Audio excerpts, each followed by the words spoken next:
last night. From what we can gather, it is. However, some juvenile prisoners in the county jail. Now, they were not housed with the adult prisoners. They were housed in the same jail, and they all are in 1-2 cells. We have been able to move every juvenile prisoner out of the county jail and put him into a regional detention home for juveniles. As of a few minutes ago, we have got the order prepared. Without your answering it, it's a technical thing. Now that you've had 6 deaths here in Augusta, where do you go from here? How do you pick up the pieces? I really don't know.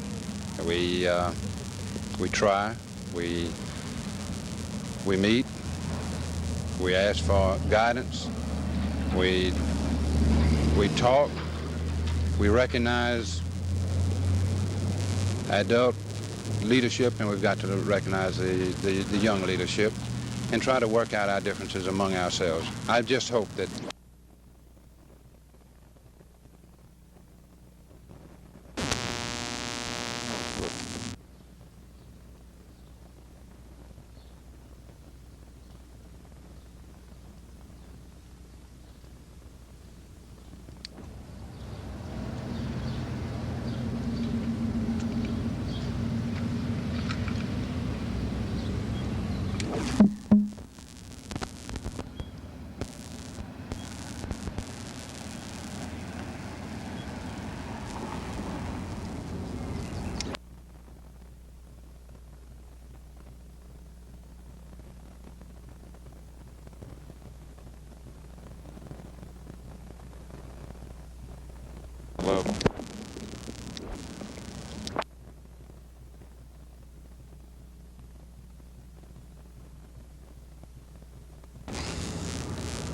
Well, that covers a multitude of things.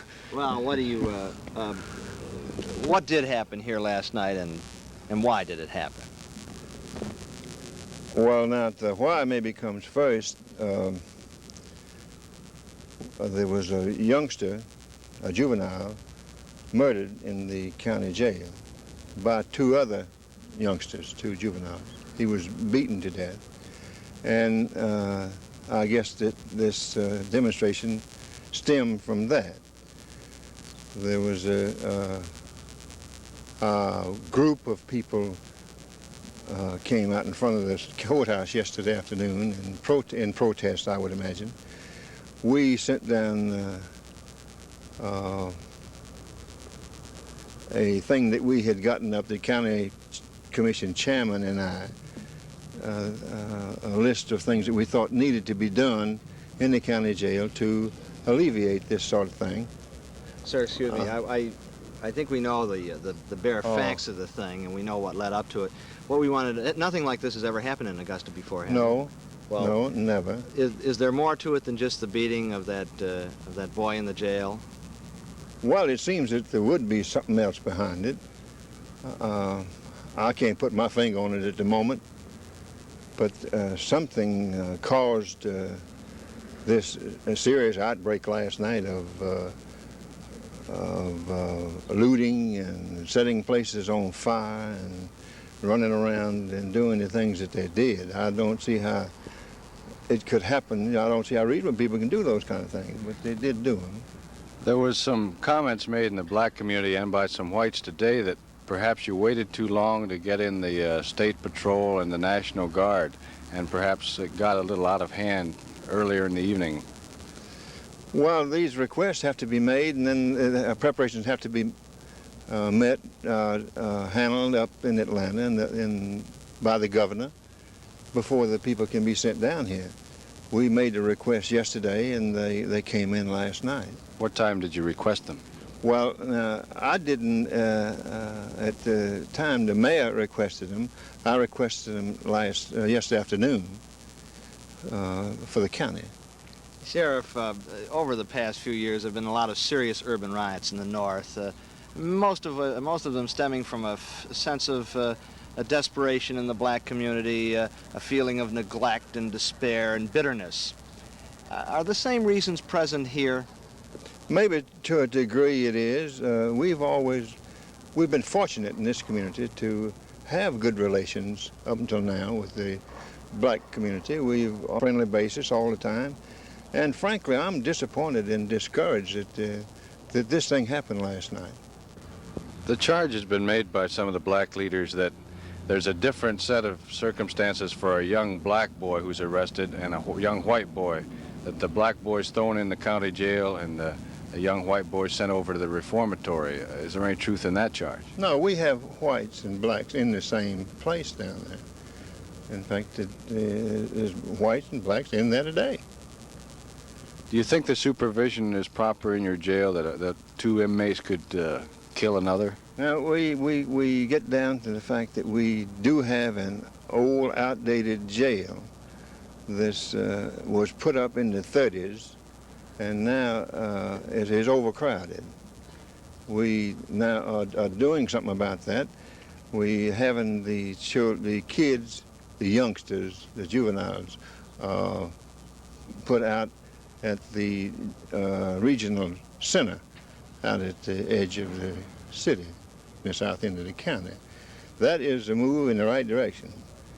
I have always been of the opinion that a jail is not a place to house juveniles.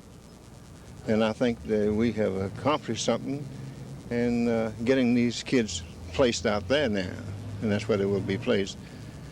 The sheriff doesn't have too much to do with this. This is done by the court. The sheriff is just a keeper. Probably look at him.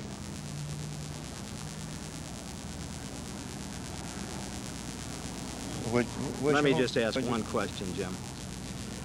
Sheriff, a lot of urban riots have occurred up north through a sense of, the people say, a sense of frustration and bitterness and despair, feeling of neglect. Do you think the same factors were at work here?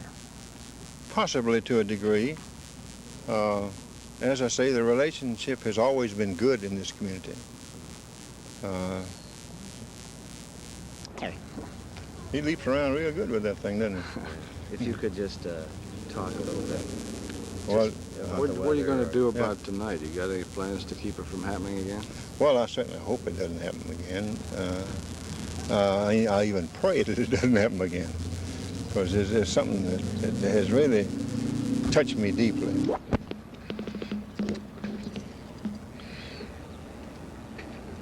Mr. Stone, why did this happen here in Augusta? Well, there were a number of reasons that it happened. First, it was a 16-year-old juvenile. Forgetting that, there was more to it than that. I Yeah, assume. really. What Well, are the underlying reasons? The underlying reasons, really, is that the black leaders, the black leadership of the community, they have really forgotten the people, the small people. They did a lot of talking, but, you know, that was it. There was the Grady Abrams, black city councilman, who was harassed by the sheriff department. He was arrested and booked. He hadn't done anything. His nephew was killed Christmas Eve, Mr. Abrams' nephew. I mean, what caused this great burst of rage from the black community? Well, there are a number of reasons. I mean, like, for instance, you know, people here in this community feel that the black community does not have a problem, you know. I mean, they don't highlight it. We find everything that the black community does or they don't do gets the 5th or 6th page in the newspaper. Nobody highlights the problem other than we do, you know. The sewage. There's no sewage. People are squawking in Turban Hill and Hyde Park. No water, no sewage. And it's always, well, we're trying, you know. $20 or $25 a week. This is the underlying pressure, you see. And they've been told constantly and repeatedly, let's do something. People go to school, come out and apply for jobs downtown, get turned away, you know, qualified too. Because we've taken some, I've taken some. I hear their problems every day, you know. And suddenly they say, like they said yesterday, well, Reverend Sims, Mr. Cross, you've done your thing.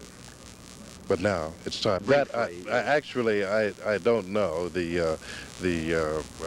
I saw one got shot in the leg. He had his hand up, you know, and they shot him anyhow. The reason, I don't know the reason for Do you that. think those 6 lies were justified?